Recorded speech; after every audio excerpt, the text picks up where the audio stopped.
ভিডিওটিতে দেখবেন বীজ থেকে চারা তৈরি, চারা থেকে বড় হওয়া, ফল সংগ্রহ পর্যন্ত কী কী পরিচর্যা করবেন, কোনটিতে কতদিন সময় লাগবে এবং কোন জাতের পেঁপে কতদিনে হারভেস্ট করলে মিষ্টি হবে তাই বিস্তারিত।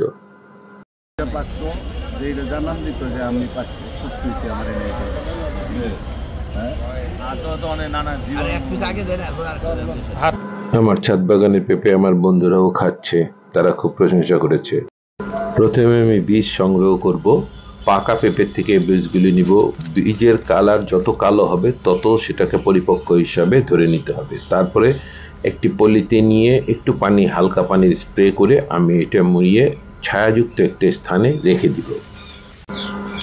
7 থেকে 10 দিন পরে অঙ্কুরোদ্গম শুরু হবে।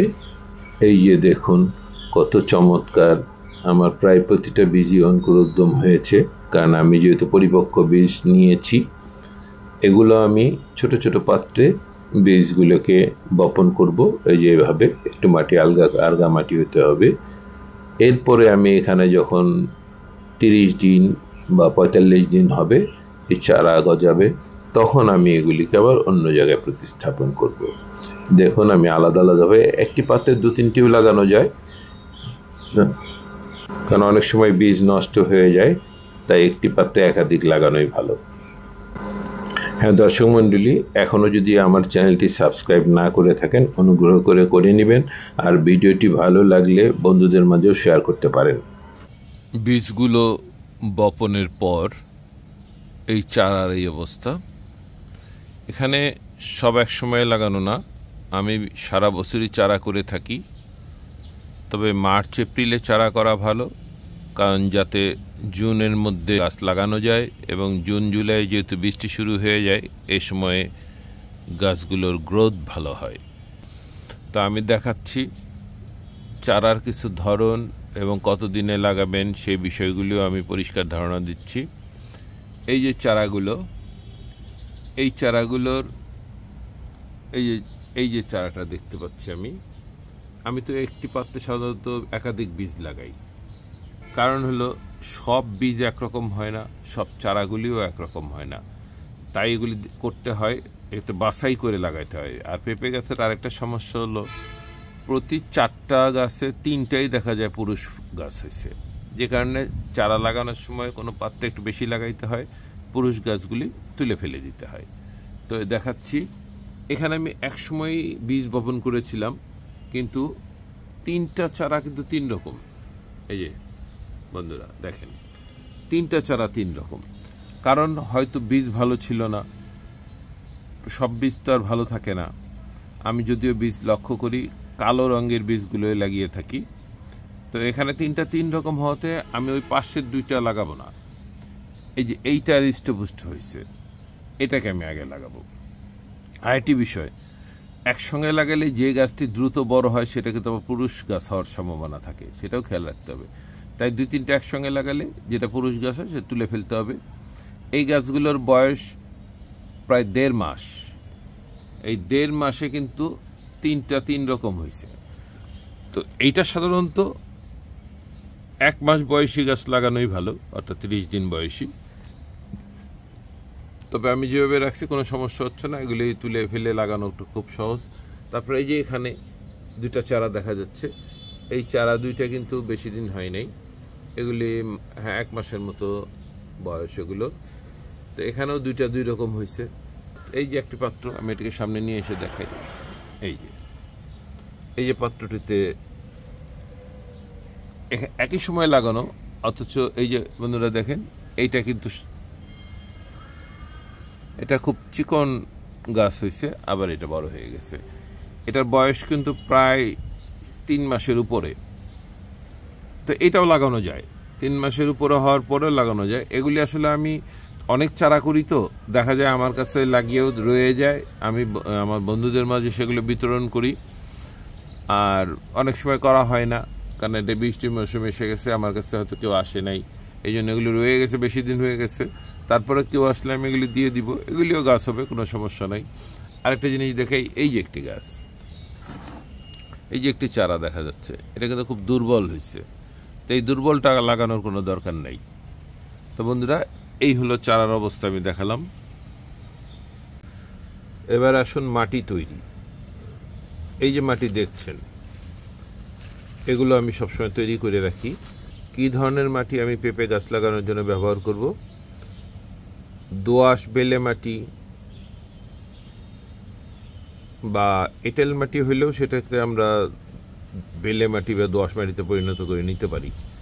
তো আমি সাধারণত নিজে মাটি তৈরি করে নেই, সেই লিঙ্কটা আমি দিয়ে দিব, তবুও সংক্ষেপে একটু বর্ণনা করে যাচ্ছি। সাধারণত আমি মাটি যেভাবে তৈরি করি, মাটির সঙ্গে মাটি থাকে, বালি থাকে, অর্থাৎ নদীর বালি, তারপরে আমি কাঠের গুঁড়া ব্যবহার করি, কিছুটা ছাই, আর আমার যে অর্গানিক খাবার, এটা মাটির সঙ্গে মিক্সড করে আমি প্রথমেই ব্যবহার করে মাটিটা বানিয়ে ফেলি। কেননা প্রথমেই গাছ লাগানোর পরে যাতে সে খাবার ওখান থেকেই পায়, পরে আমি খাবার দিব সেটা আলাদাভাবে। এইভাবে মাটি তৈরি করি। আমি মাটির লিঙ্কটা দিয়ে দিব। এখানে খেয়াল রাখতে হবে, এই যে বালির কথা বললাম, এই বালিটা দেওয়া হয় মাটিটা যাতে জমাট না বাঁধে, যাতে পানি পড়ার সাথে সাথে নিচ দিয়ে বেরিয়ে যায়। কারণ পেঁপে গাছ পানি দিতে হবে, কিন্তু পানি জমে থাকলে চলবে না, একেবারেই সেন্সিটিভ এটা।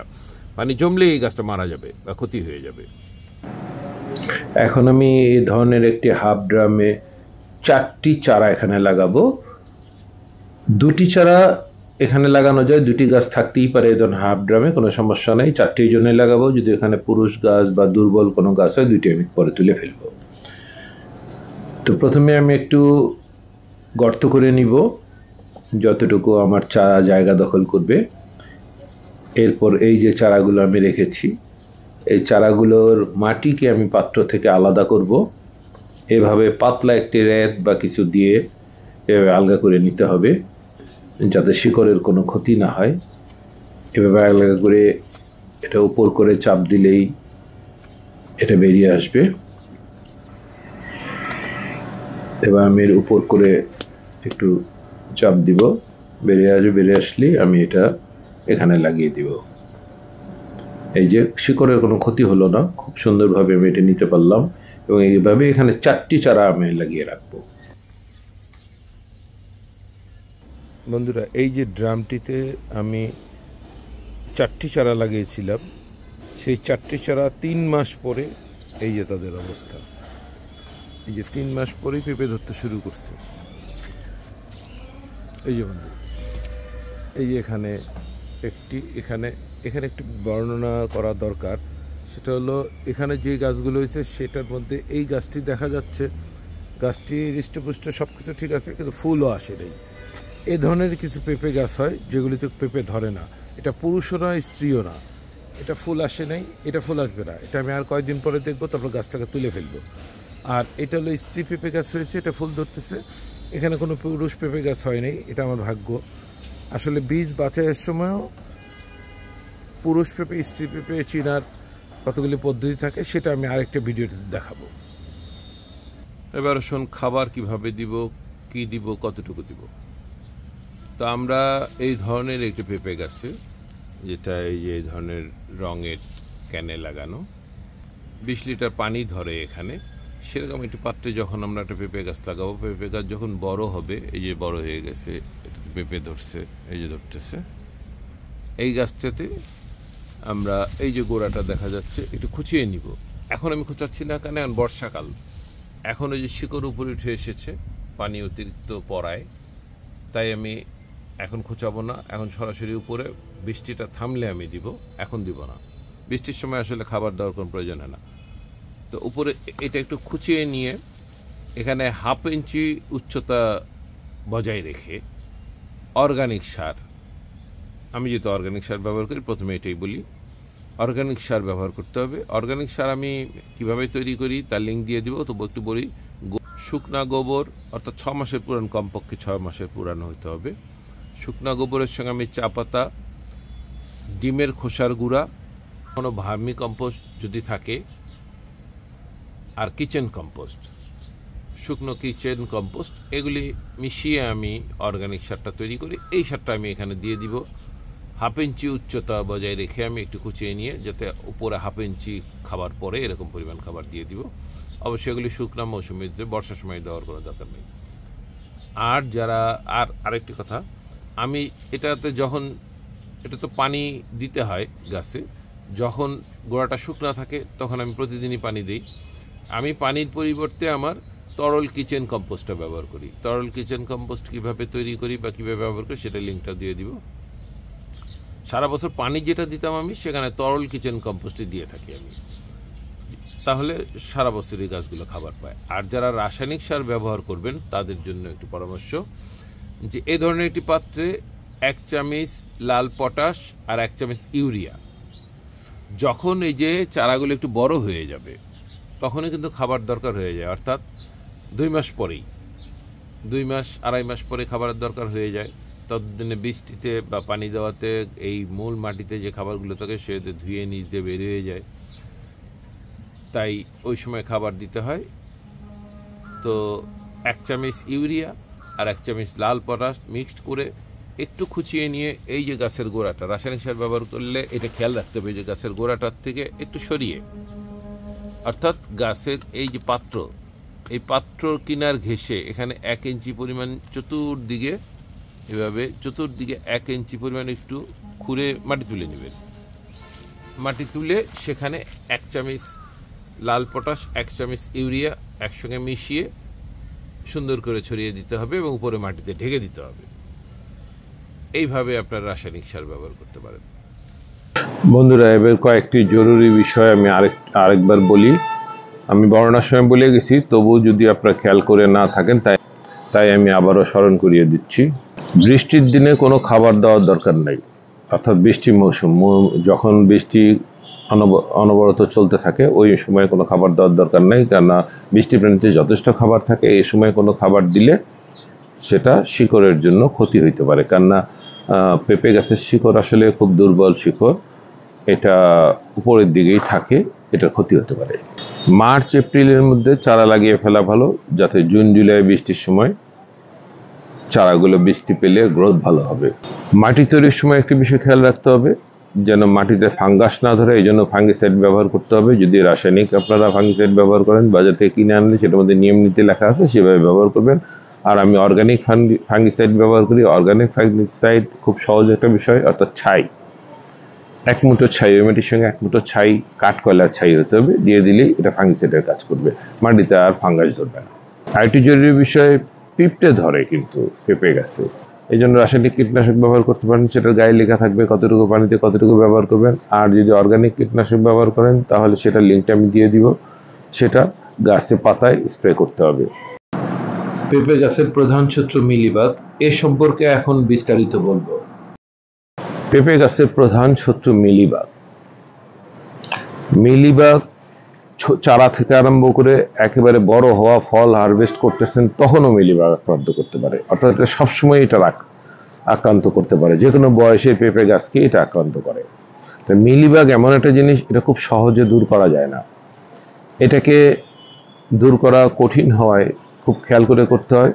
যেমন প্রথমত আপনি জোরে পানি স্প্রে করে দূর করতে পারেন যদি সেটা সম্ভব হয়, অথবা আমি অর্গানিক কীটনাশকে লিঙ্কটা দিয়ে দিব, এই কীটনাশক স্প্রে করেও দূর করতে পারেন। তবে কীটনাশক স্প্রে করলেও কিন্তু মিলিবাগ যায় না, এটা কীটনাশক স্প্রেটা করার পরে ব্রাশ করতে হয়, ব্রাশ করে এটাকে ফেলে দিতে হবে এবং মিলিবাগটাকে পুড়িয়ে ফেলতে হবে, কারণ মাটির নিচেও মিলিবাগ বেঁচে থাকে, যে কারণে মাটির নিচে ফেলা যাবে না। মিলিবাগ যখন আপনি ব্রাশ করে সরিয়ে ফেলবেন, এটাকে পুড়ে ফেলেন, পুড়ে ফেললে এটা ধ্বংস হয়ে যাবে, এটাকে দূর করতে হবে। মিলিবাগ এমন একটি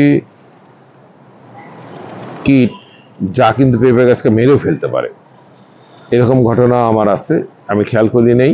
একবার পেঁপে গাছ রেখে আমি চলে গেছিলাম এক জায়গায় বেড়াতে, 7 দিন পরে এসে থেকে আমার গাছই মরে গেছে, মানে পেঁপের মিলিবাগে আক্রান্ত। সেই থেকে আমি খুব সিরিয়াস হয়ে গেছি, তারপর থেকে আমি অর্গানিক কীটনাশক তৈরি করে প্রতিনিয়ত অর্গানিক কীটনাশক স্প্রে করে থাকি। এই যে গাছগুলো দেখছেন, এগুলোতে পর্যাপ্ত পেঁপে ধরে আছে, এগুলো 3 বছর বয়স, এটা 2 বছর বয়স, এগুলো 2 বছর বয়স, এটা 4 বছর বয়স। এই যে আমি একটা হাফ ড্রামে লাগিয়েছি। এখন আপনারা বলবেন যে এটার গোড়াতে কি, এটা একটা সাথী ফসল বলি আমরা এটাকে, অর্থাৎ একই সময়ে এই জায়গায় আমি কলমি শাক চাষ করেছি। আমি সারা বছর এখানে কলমি শাক পেয়ে থাকি। এগুলো কিভাবে হারভেস্ট করবেন সে সম্পর্কে একটু কথা বলি। কাঁচা পেঁপে যে কোনো সময় সংগ্রহ করতে পারেন, আর পাকা পেঁপে সংগ্রহ করতে কিছু পেঁপে আছে পুরোপুরি হলুদ বর্ণ হওয়ার পর সংগ্রহ করা যায়।